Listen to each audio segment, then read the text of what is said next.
Naghain ng resolusyon ang Makabayan Block para ipanawagan ang pagbasura sa omnibus guidelines ng PUV modernization. Kasama sa resolusyong inihain ng Makabayan Block at grupong Piston ang pagtanggal sa deadline ng consolidation ng mga PUV sa December 31. Makakaapekto raw kasi ang modernization sa kabuhayan, lalo na ng mga malilit na tsuper at operator.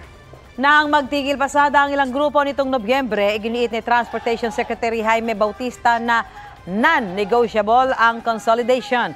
Sabi naman ng Land Transportation Franchising and Regulatory Board, hindi agad mawawala ng prangkisa ang mga operator na hindi makakaabot sa deadline ng consolidation sa December 31. Igan, mauna ka sa mga balita. Mag-subscribe sa GMA Integrated News sa YouTube. Sa mga kapuso abroad, subaybayan nyo kami sa GMA Pinoy TV at sa www.gmanews.tv.